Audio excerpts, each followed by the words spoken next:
guys, good morning. Pinoy Hibihal, welcome back to my channel. Dito na naman tayo, mangumulit. Kagigising lang natin guys. Umaga na. May morning star pa yata tayo. Tututbrush tayo guys. At kagabi na found out ko na mayroong air leaks yung sasakyan ko, yung truck ko dito sa baba, sa may transmission niya. Nilagyan nila ng bracket tapos nagsasag yung ano doon, yung airlines, nagsasag doon sa bakal. Kaya nahiwa niya, madilim na. Ngayon gagawin natin ngayon. Yan ang ating projection. Yan, paanda rin natin ang truck kasi wala na hangin yan 1 hour lang wala na hangin. Kaya paanda rin natin ang truck. Toothbrush muna tayo guys. Diyan muna kayo at balikan ko kayo maya maya. Okay guys, babiyahe tayo hanggang Wichita Falls, Texas. Maybe a little farther. Tingnan natin mamaya.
Guys, dito yung ating mga pang-emergency. Meron tayong mga pang-emergency dito. Wala na, hindi na naayos. Hindi na naayos ni Manila Boy. Dito meron tayo pa dito mga dapat nating ikabit. Tingnan natin. Ito guys, may filter ako sa aking motor maliit.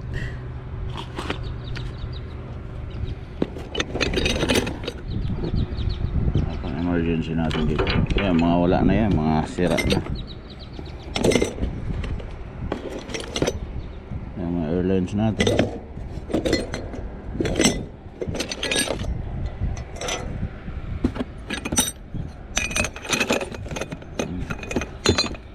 Wala dito no, sa kabilang ano.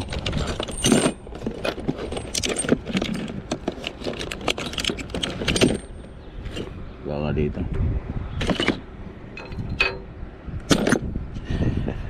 Ito guys, dadala ko yan kasi for emergency purposes na walang wala yung mga kasama natin sa daan, yung mga brotherhood ba, meron tayong pampalit yan. Ayan isa. Wala tapos nawala na yung isa dito.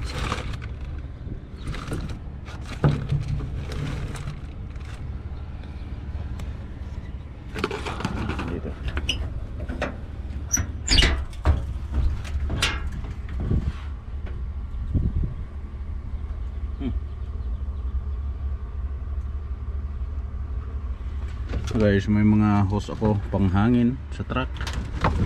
May mga spare hoses tayo dyan, pero nawawala yung isa kong ano, yung mga bagong glad hands pa ito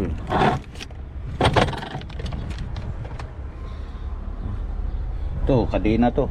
para sa mga kabundukan.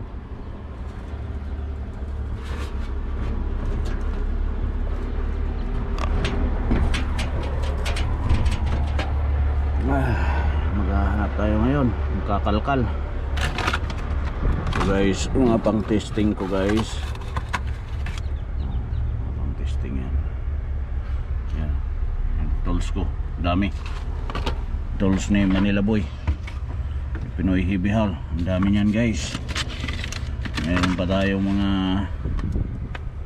pang emergency na pang tanggal, halimbawa na putol yung ano, ito yung ginagamit nila. Screw extractor ang pangalan niya. Lagaring bakal.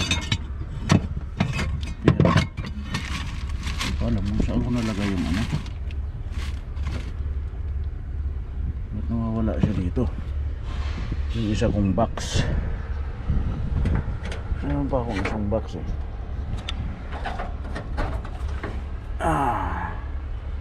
Yan, panggrasa ko. Ayan, ayan, torque wrench ko. Nasa dito. Ba't siya nawawala?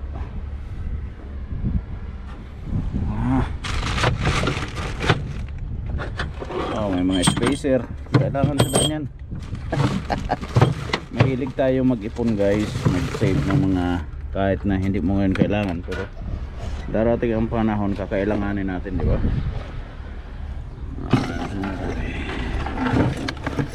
Kaya yung Skyflex na lalagyan talagang gamit na gamit.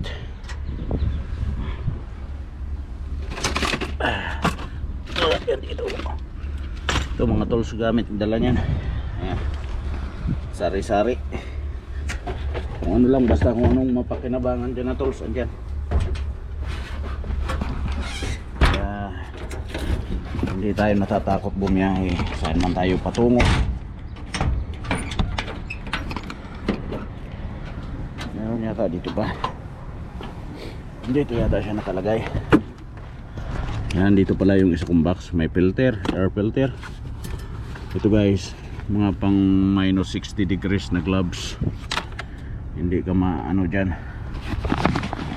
Titingnan natin ito guys. May air gauge ako guys. So, check yung gulong guys. Marami kayong mga bagong truck driver natin dito sa Canada. Kaya spare ng cap yan, radiator cap. Pangkuha ng ano, ito kailangan natin to doon sa ilalim, kutsilyo. May gunting, panggupit.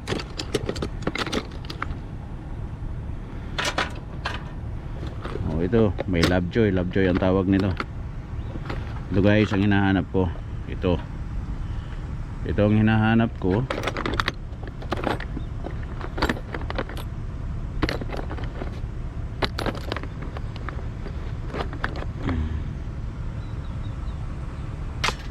Ito rin, pareho lang yata ito, magkalaki lang.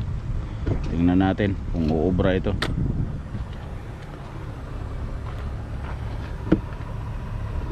Saan ba yun? Yung kanina. Dito na pala sa pulsat.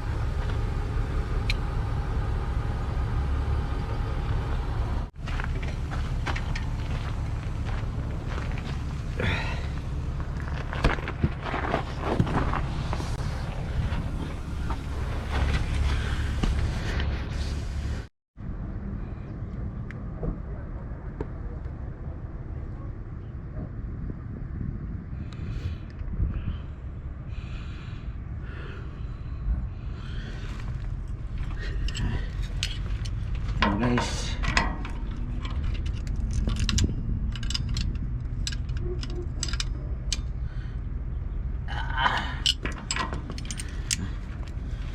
sa kabila bitan.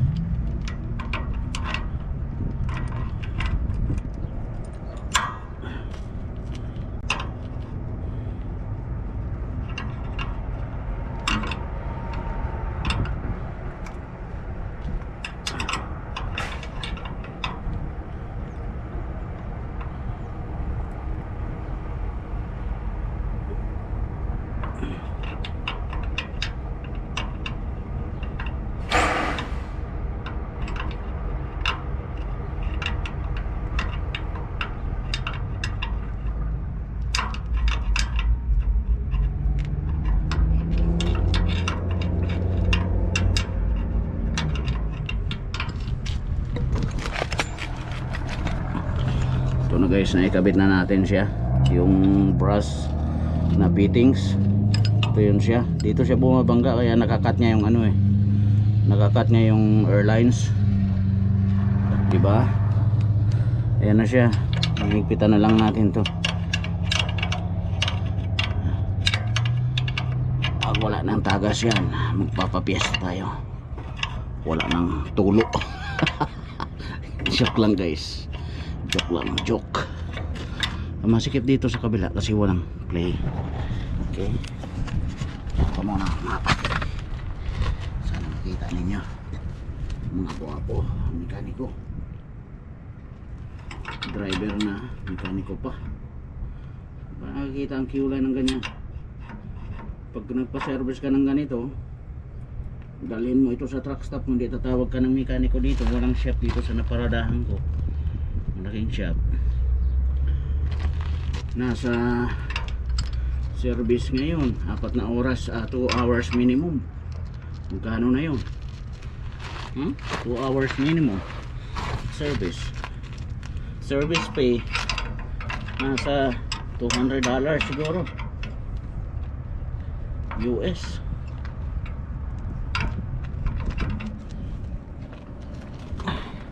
Hindi ko maintindihan ang sarili ko kung saan talaga ako pupwesto. Parang life.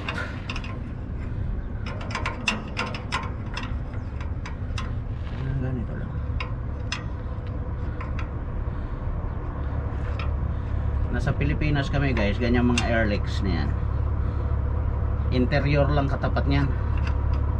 Interior.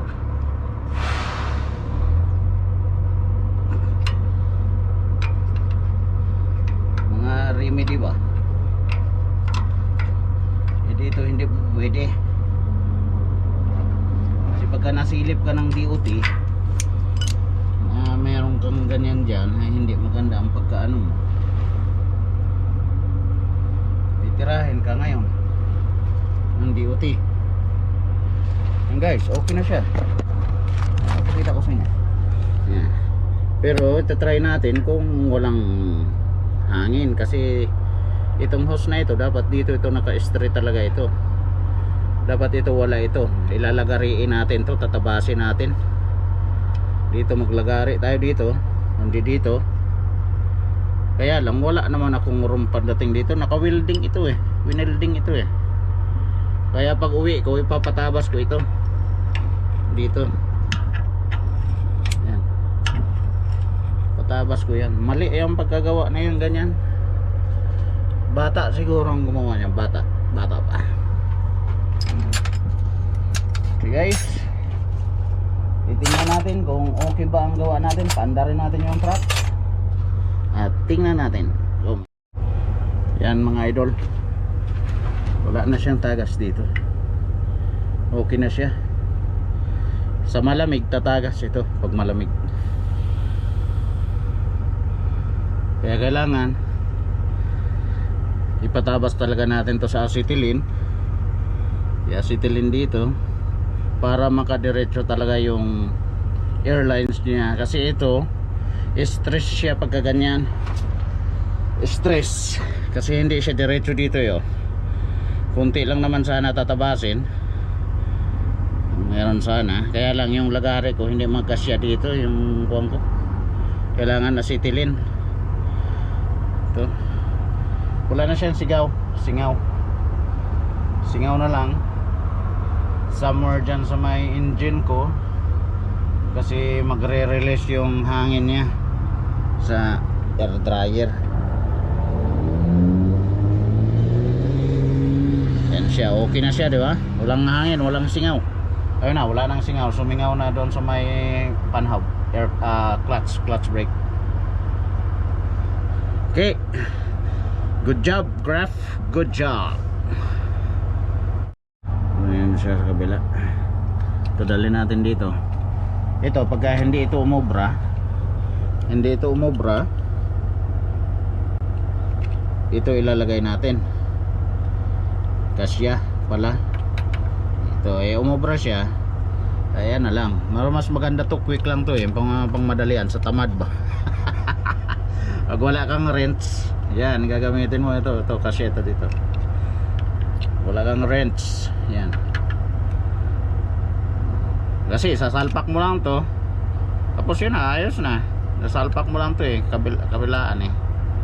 Ayos na siya, ayos na yan. Kaya lang natatakot ako kasi ito katagalan, maano rin to, kaya kailangan dito lagyan natin ng ano siguro, isisip tie natin ng rubber. Tingnan natin kung may rubber tayo na maliit lang, malambot, zip tie natin dyan. Ito guys, mga gamit ko, socket ito, socket, mga socket ko. Tapos ito pang booster to, heavy pang booster na sa heavy. Malaki yan na cable, malaki na cable yan, hindi basta basta ang cable na yan, talagang heavy yan siya. Kaya lahat ng mga wrench ko dito, yung pang emergency vulcanize natin, pang tapal dyan, yan.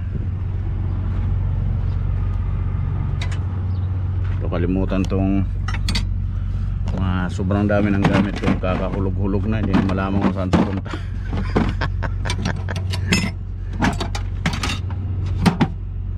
Kasi dati guys, meron akong truck, meron akong dalawang truck noon, owner operator, panahonan. Ngayon hindi naman umubra sa atin dahil hindi para sa atin yan.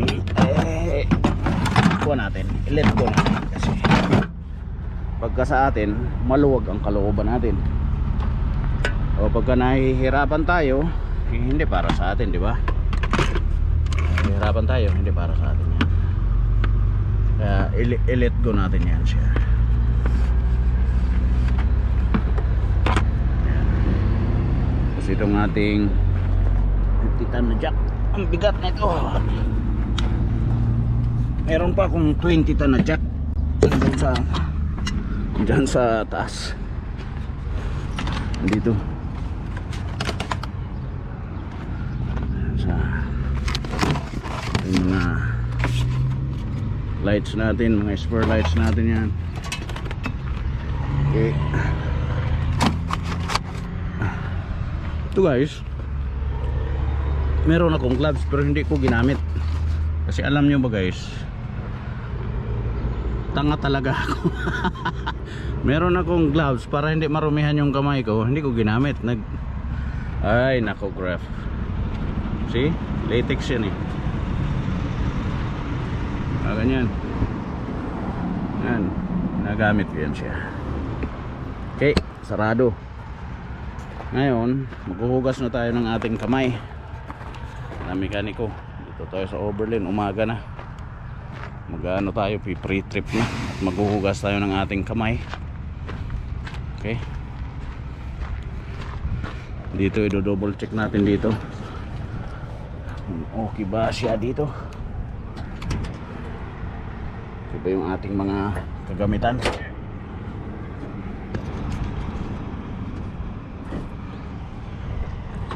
Ito, ayan, meron tayong tarp para sa windshield tarp.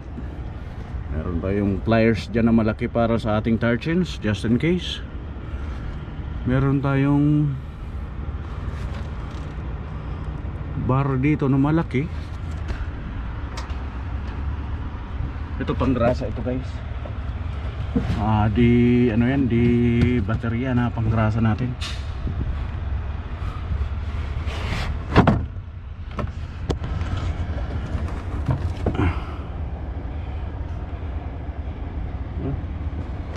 Wala yata yung isa kong bar.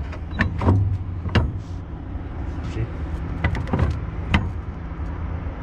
Wala na yung isa kong bar. Ha.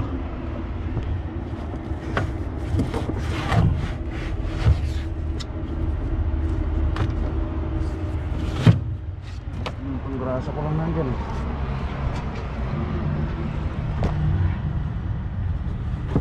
Nakalimutan ko yata yung isa kong bar.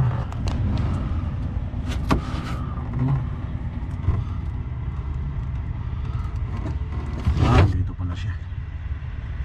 Guys, dito pala siya sa tabi ng aking torque wrench. Ito. Ito siya.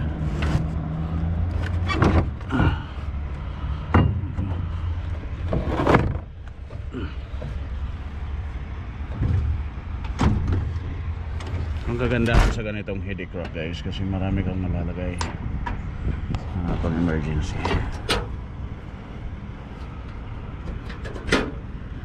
Ito naman dito, nakalagay dito is mga plugs, mga sign, mga pang kwan sa tambutso, yan.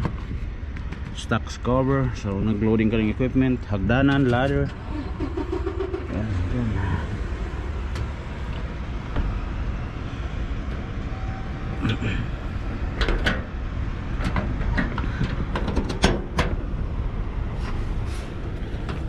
Dito sa gitna, ito yung mga malalaking shackles, pang mabigatan na mga shackles, yan, tools.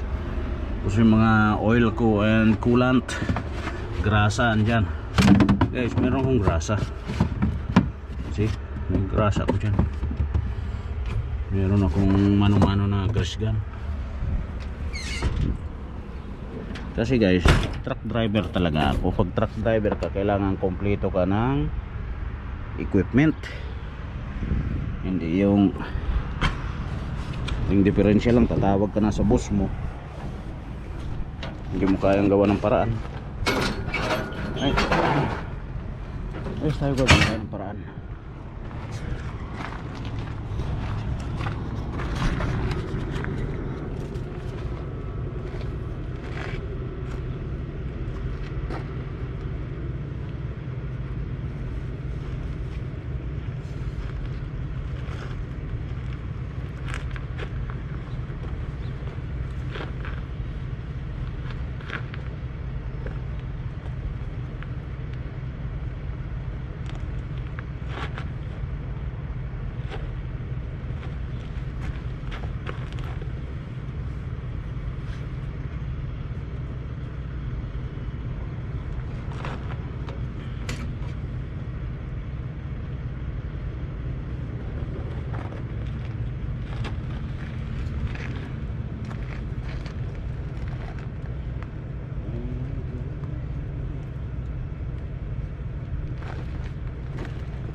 Guys, dyan muna ako at maghugas ako ng kamay, marumi.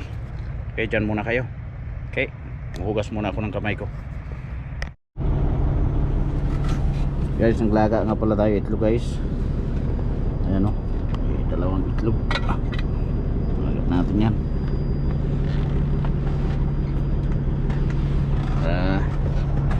Sa ganun eh makakain tayo ng itlog. Wala ko guys cameraman, kaya pasensya.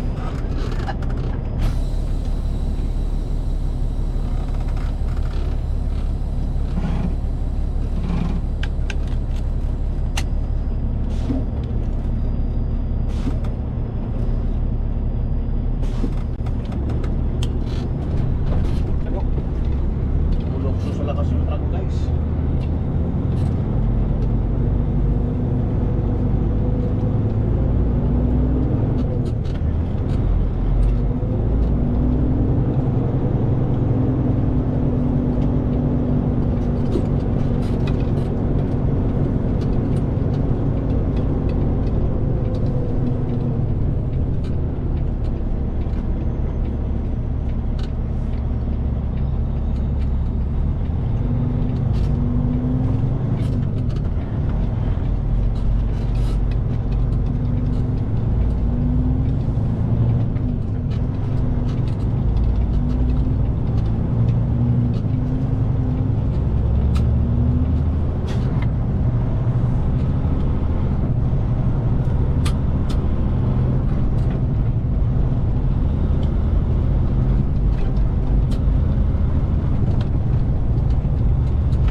Western Kansas Wildlife Travel Center.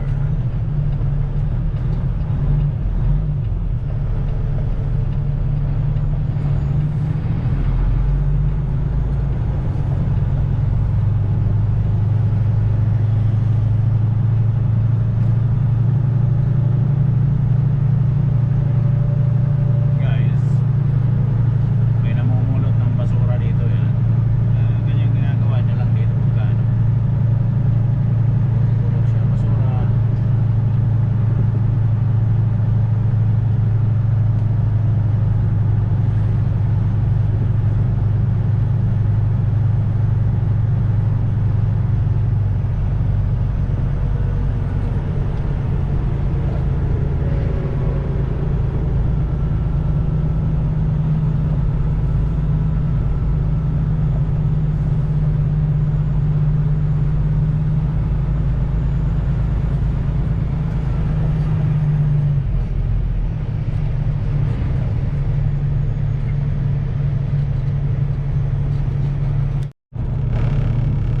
Sinarado yung pintuan at lagwas, guys.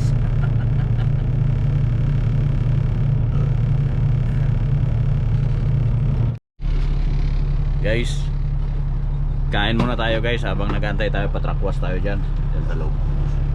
Ayan yung makita, masilaw. Ito, may itlog ako. Itlog ako nilaga. Kain muna tayo.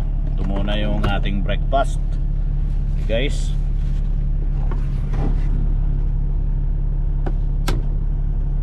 Itlog-itlog lang muna tayo kasi wala pa sahod. Wala, hindi tayo nanalo sa waiting eh. Nanalo tayo sa waiting or ending, nabili tayo karne. Kaya wala pa sahod guys, itlog lang muna. Nakasahod na yan, makabili tayo ng karne.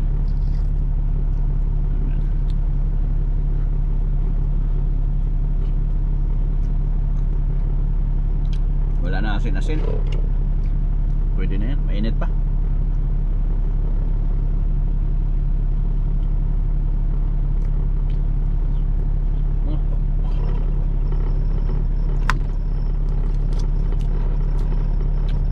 Guys, ang pagkain ng drive dito sa Amerika, itlog. Pag umaga, itlog lang. Protein to, masarap to eh. Pampalakas kasi to eh. Tapos mamaya magsaing tayo pagkatapos ng truck wash natin.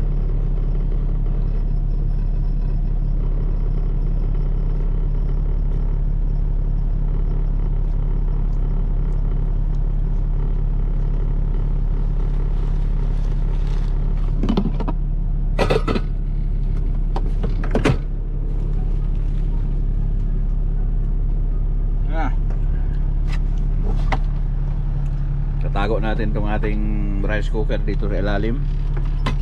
Ay, yan. Lagay yan siya sa ilalim. Meron tayong initan ng tubig. Magkape tayo. Kape. Mga alanganin ba? Tapos meron tayong bigas dyan. Kunti na lang yung bigas natin sa ilalim. So, bigas kunti na lang. Tayo sa Walmart, makabili tayo ng bigas. Okay guys, diyan lang muna kayo. Antayin natin magpa-truck wash tayo.